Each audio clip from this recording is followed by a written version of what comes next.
Meu namorado roubou meu dinheiro para levar outra mulher para viajar. Quando confrontei ele revirou os olhos e falou: "Relaxa, você vai superar." Os amigos dele tiraram sarro de mim. Uma menina me chamou de patética. Mas dias depois, ele estava gritando na minha caixa postal, implorando. Eu e o Felipe estávamos juntos há pouco mais de 3 anos. Não morávamos oficialmente juntos, mas ele dormia aqui na maior parte das noites, já que o AP dele ficava a uns 40 minutos do trabalho e o meu só a 15. A gente já tinha conversado de juntar os trapos de vez no ano que vem, quando acabasse meu contrato de aluguel. Pelo menos, esse era o plano. A gente era bem normal financeiramente. Dividíamos as contas quando saíamos, revezávamos nas compras do mercado, tudo meio equilibrado. Eu vinha economizando havia 1 ano e meio para juntar o valor do depósito e do primeiro aluguel de um AP melhor para a gente morar. Não era uma fortuna, cerca de 14 mil reais, mas representava muitos pequenos sacrifícios. Levar marmita em vez de comer fora, cortar o cafezinho da rua, pegar turno extra de fim de semana. Na sexta passada, fui transferir uma grana da poupança para minha conta corrente para pagar o seguro do carro. Quando abri o app do banco, quase deixei o celular cair. O saldo da poupança estava em R$ 1.300, quando devia ter mais de 14 mil reais. Achei que fosse erro ou que tivessem hackeado minha conta. Liguei para o banco em pânico. Depois de confirmar meus dados, a atendente puxou os extratos recentes. Havia um saque feito 3 dias antes. Eu não tinha feito esse saque. Ela perguntou se mais alguém tinha acesso à minha conta. E meu estômago afundou. O Felipe sabia a senha do meu celular. Nunca escondi nada. A gente sempre teve essa política de celular aberto. Ele já me viu digitando a senha do app do banco. Agradeci a atendente, desliguei e fui olhar os dados de segurança do aplicativo. O saque foi feito presencialmente numa agência do outro lado da cidade com meu RG. Só que eu nem passo por lá faz meses. Ele deve ter pego minha identidade enquanto eu tomava banho ou dormia. Tentei ligar pro Felipe. Caixa postal direto.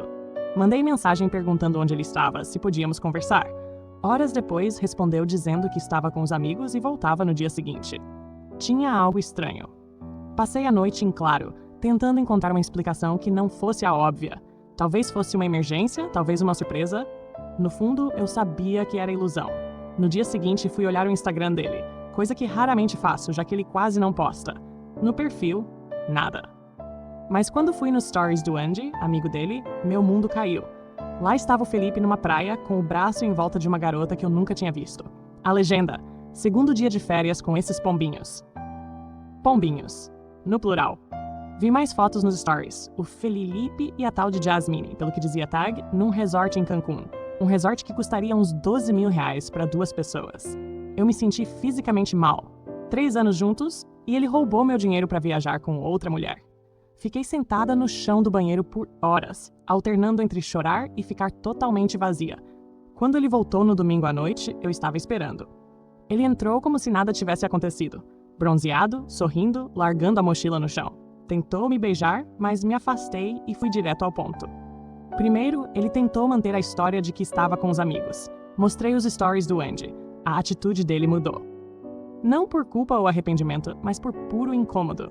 Como se eu tivesse pego ele comendo o último pedaço de bolo, e não traído e roubado. Nem negou. Disse que foi de última hora, que a Jasmine tinha ganhado os ingressos e precisava de companhia, que ia me pagar de volta, eventualmente. Como se isso justificasse. Falei que ele mal conseguia pagar metade das compras, e ele ficou na defensiva.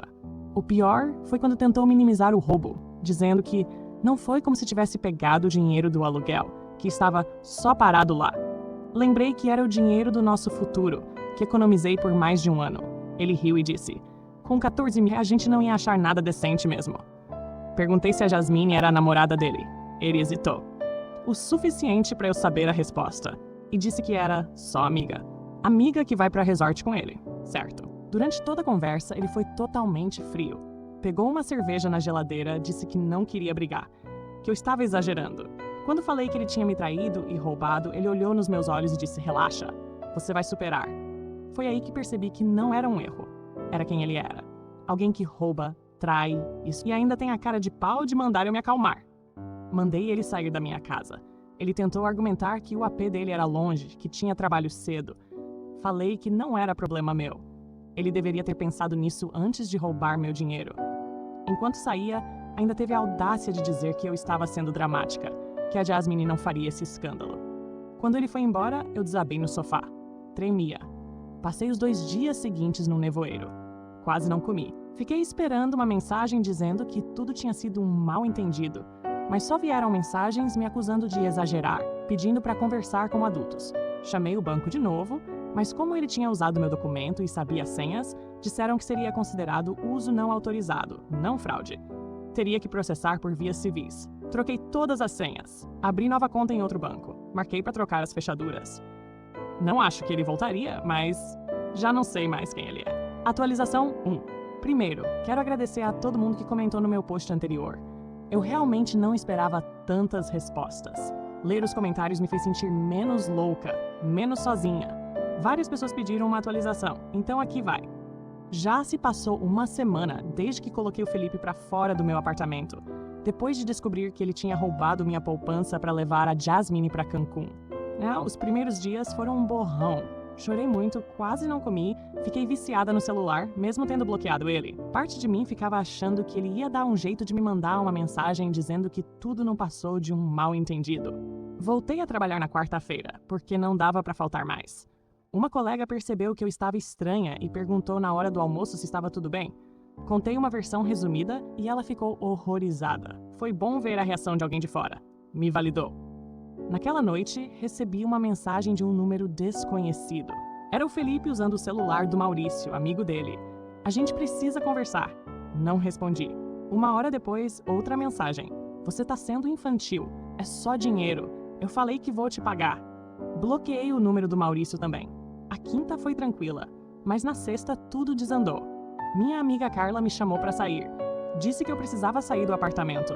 Eu não queria, mas ela estava certa. Eu vinha passando os dias entre o trabalho e debaixo do cobertor, vendo TikTok. Fomos para um bar no centro que tem quiz musical nas sextas. Pela primeira vez na semana, me senti quase normal. Rimos das respostas absurdas da Carla. Até que fui ao banheiro. Quando voltei, congelei. O Felipe estava lá, com o Andy, o Maurício e mais uns 3 caras do grupo.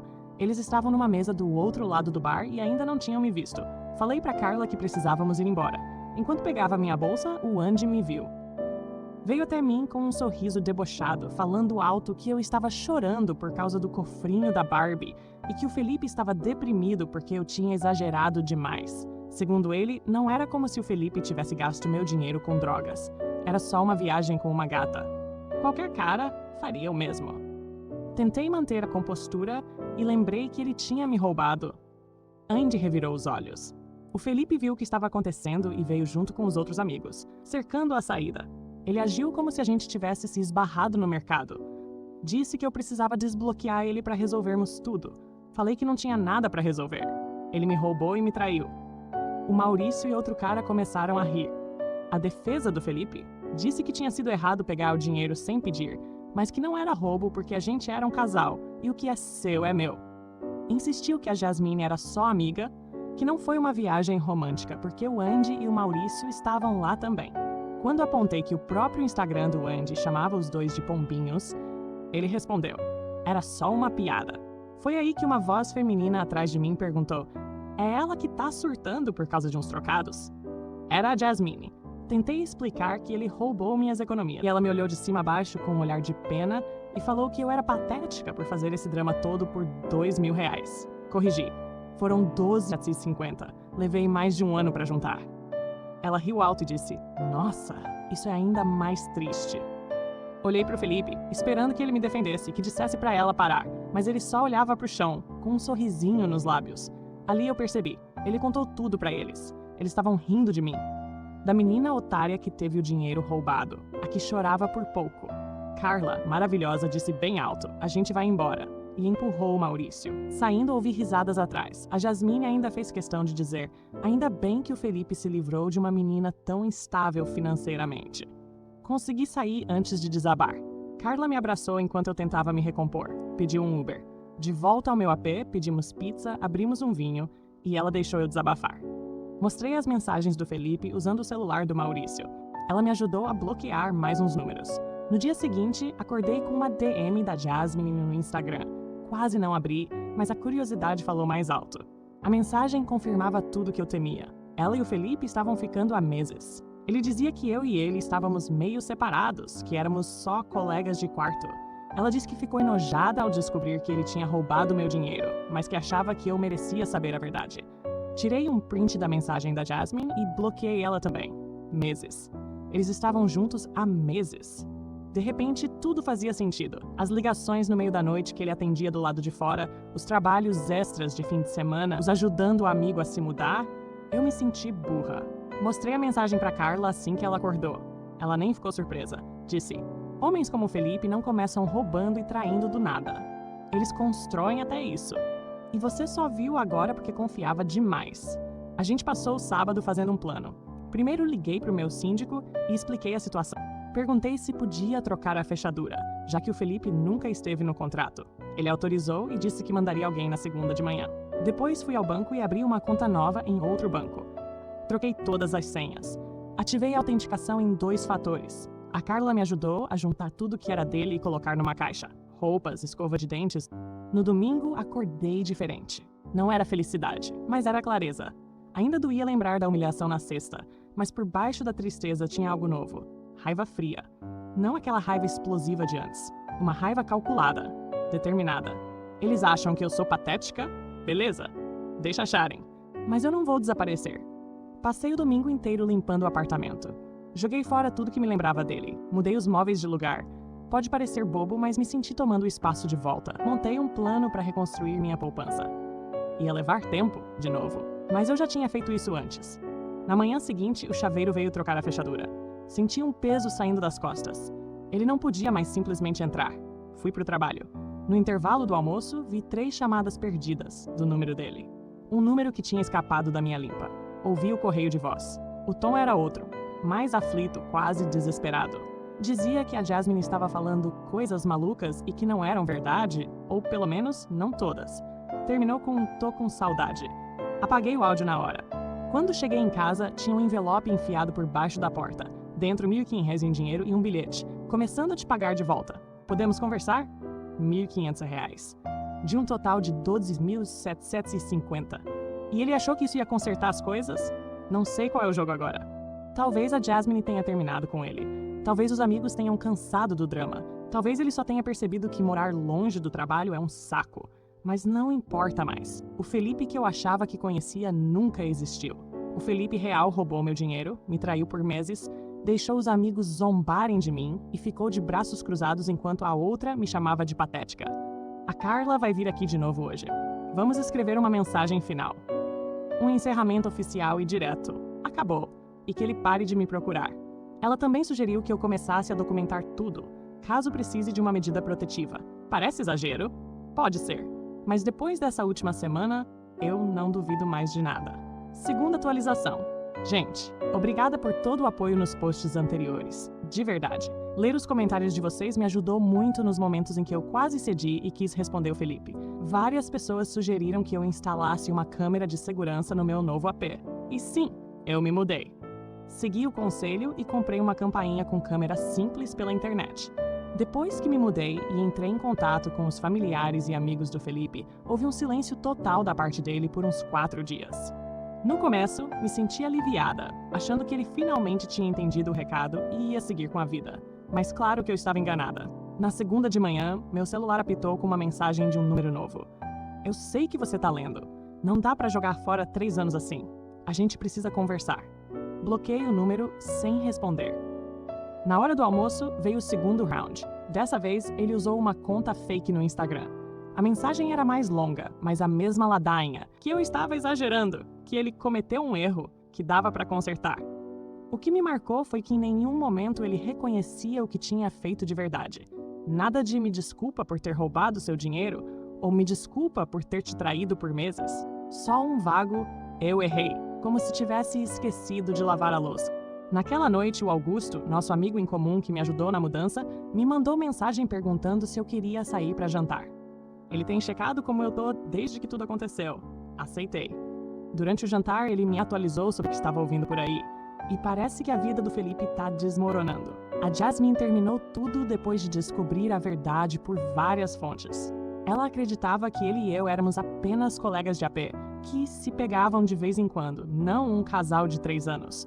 Os pais dele cortaram qualquer ajuda financeira. Eu nem sabia que eles ajudavam, mas parece que pagavam o seguro do carro e a conta do celular.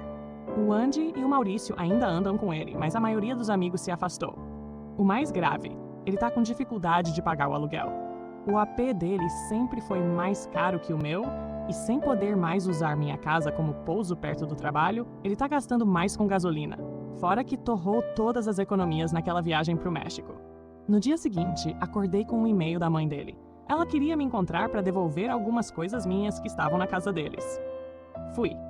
Ela já estava no café quando cheguei, com olheiras e cara de quem não dormia direito há dias.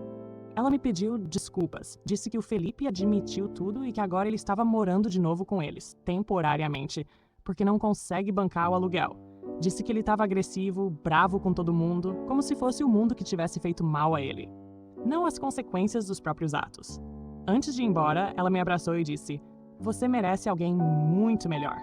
Chorei no carro, não por ele, mas por tudo o que eu achei que a gente tinha, pela vida que eu tinha planejado com alguém que nunca existiu de verdade. Os dias seguintes foram mais tranquilos. Comecei a montar uma rotina no novo AP. Abri uma nova conta poupança. Montei um orçamento para recomeçar. Por alguns momentos, eu até esqueci o inferno que foi essa história. Mas aí chegou a sexta-feira. Última atualização. Na sexta-feira, fui no mercado. Enquanto escolhia frutas, vi alguém me encarando no final do corredor. Era o Maurício. Meu estômago gelou. Se o Maurício estava ali, o Felipe devia estar por perto. Me apressei para sair e, no estacionamento, quase esbarrei com o Andy. Para minha surpresa, ele me pediu desculpas. Disse que o comportamento dele na noite do bar tinha sido ridículo e que o Felipe tinha contado para eles que a gente estava separado e que o dinheiro era meio dele. Perguntei o que tinha feito ele mudar de ideia. Ele disse que o Felipe estava cada vez mais estranho, agressivo, pedindo dinheiro emprestado, sem pagar ninguém, e até deu um soco na parede do banheiro do Maurício durante uma briga. O pior foi saber que o Felipe ainda falava de mim como se eu fosse voltar a qualquer momento. Cheguei em casa e tinha um pacote encostado na minha porta. Era a letra dele. Dentro, R$ 500 em dinheiro vivo e uma carta enorme, cheia de desculpas confusas e pedidos para voltar. Dizia que vendeu o videogame e que estava fazendo entrega por aplicativo para me pagar. Mais tarde, meu celular tocou. Número desconhecido. Contra meu instinto, atendi. Era ele. Chorando, voz arrastada. Perguntou se eu tinha recebido o envelope, falou do tal emprego novo, das sessões de terapia. Quando confirmei, ele ficou desesperado. Falou que tudo na vida dele estava desmoronando, que os pais estavam tratando ele como criança, que os amigos não ligavam mais para ele, que a Jasmine não falava com ele.